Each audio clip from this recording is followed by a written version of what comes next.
Hello বন্ধুরা, welcome back to my channel. Monti রান্নাঘর চ্যানেলে তোমাদের ওয়েলকাম জানাচ্ছি।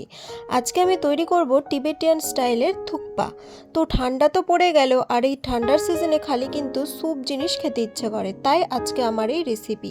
চলো তাহলে রেসিপিটি দেখে নিই। তার জন্য কড়াই কিছুটা পরিমাণ সাদা তেল গরম করে এর মধ্যে দিয়ে দেবো 1 টেবিল স্পুন মতো রসুন কুচি, আর দেবো 1 টিস্পুন মতো আদা কুচি, দিয়ে দেবো 1 টিস্পুন মতো কাঁচা লঙ্কা কুচি। এবার দেবো হাফ কাপ মতো পেঁয়াজ কুচি। এবার দেবো 2 টেবিল স্পুন মতো টমেটো কুচি।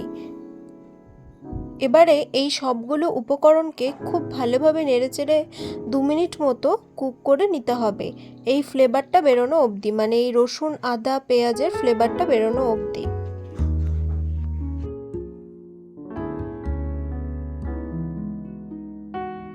এবার এর মধ্যে দিয়ে দেবো 1 কাপ মতো লম্বা লম্বা করে আর ছোট ছোট করে কেটে নেওয়া গাজর, দিয়ে দেবো হাফ কাপ মতো ফুলকপি, এটাকেও আমি ছোট ছোট করে কেটে নিয়েছি, আর দেবো হাফ কাপ মতো ক্যাপসিকাম, এটাকেও আমি লম্বা লম্বা করে ছোট ছোট করে কেটে নিয়েছি। এবারে এই সবগুলি উপকরণকে খুব ভালোভাবে নেড়েচেড়ে নেব এবং হালকা ভেজে নেব, খুব বেশি কিন্তু ভাজার দরকার নেই, হালকা নরম ভাব আসা পর্যন্তই কিন্তু ভাজতে হবে।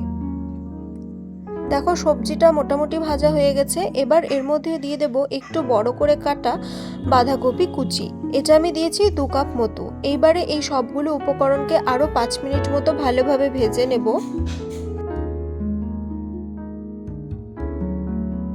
5 মিনিট এটিকে ভেজে নেওয়ার পর এর মধ্যে দিয়ে দেব পরিমাণ মতো গরম জল। এখানে আমি প্রায় 4 কাপ মতো গরম জল দিয়েছি। গরম জলটা দিয়ে কিন্তু এটিকে আরও 5 মিনিট মতো ভালোভাবে ফুটিয়ে নিতে হবে, যতক্ষণ পর্যন্ত না এই সবজিগুলো ভালোভাবে বয়েলড হয়ে আসছে। এর মাঝেই আমি এর মধ্যে দিয়ে দেব স্বাদ অনুযায়ী নুন, আর দেব হাফ টিস্পুন মতো হলুদ গুঁড়ো। এবারে এই নুন আর হলুদটিকে ভালোভাবে মিশিয়ে নিয়ে এটিকে ভালোভাবে ফুটিয়ে নেব বা সেদ্ধ করে নেব। এর মাঝে আমি একটি সস তৈরি করব, তার জন্য আমি নিয়ে নিয়েছি 1 টেবিল স্পুন মতো চিলি সস, 1 টেবিল স্পুন মতো টমেটো কেচাপ, আর নিয়েছি 2 টেবিল স্পুন মতো সয়া সস। এবারে এই যে সসগুলো মেশালাম এটির একটি মিক্সচার তৈরি করব, তারপরে এই সসটিকে আমি এই স্যুপের মধ্যে বা থুপকার মধ্যে দিয়ে দেব। এই সসটি দেওয়ার পর খুব ভালোভাবে এটিকে মিশিয়ে নেব।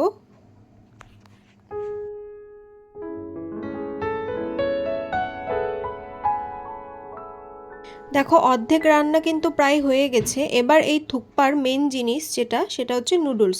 এই নুডলসটা আমি এখানে দিয়ে দেবো, আর এই নুডলসটাকে কিন্তু আমি খুব ভাঙিনি, এরকম লম্বা লম্বা অবস্থাতেই কিন্তু আমি এটিকে এর মধ্যে মিশিয়ে দিয়েছি। এটার মধ্যে সাধারণত স্প্যাগেটি মেশাতে হয়, তো স্প্যাগেটি যদি না পাও তাহলে এরকম নুডলসও দিতে পারো, এতেও কিন্তু টেস্টের এমন কিছু হেরফের হয় না। তো নুডলসটা দিয়ে আরও 3 মিনিট মতো খুব ভালোভাবে সেদ্ধ করে নেব, যাতে এই নুডলসটা ভালোভাবে সেদ্ধ হয়ে যায়। তারপরে নামানোর আগে এর মধ্যে দিয়ে দেব লেবুর রস। এখানে আমি একটা লেবুর অর্ধেক অংশ এর মধ্যে রস করে দিয়েছি, আর দিয়ে দেব কিছুটা পরিমাণ অর্থাৎ স্বাদ অনুযায়ী ধনেপাতা কুচি। এবারে খুব ভালোভাবে মিশিয়ে নিলেই কিন্তু তৈরি হয়ে যাবে থুপ্পা। আর এটি কিন্তু আমি চিকেন ছাড়াই তৈরি করেছি, তাই এটিকে ভেজ থুপ্কাও বলতে পারো। আর এটিকে পরিবেশন করেছি একটি সেদ্ধ ডিম আর কিছুটা পরিমাণ গোলমরিচের গুঁড়ো দিয়ে, এতে কিন্তু ফ্লেভারটা খুব সুন্দর আসে। তাহলে বন্ধুরা, টিবেটিয়ান স্টাইলের থুপকা কিন্তু একদম রেডি। তোমরা বাড়িতে অনায়াসে এই রেসিপিটি তৈরি করে দেখতে পারো।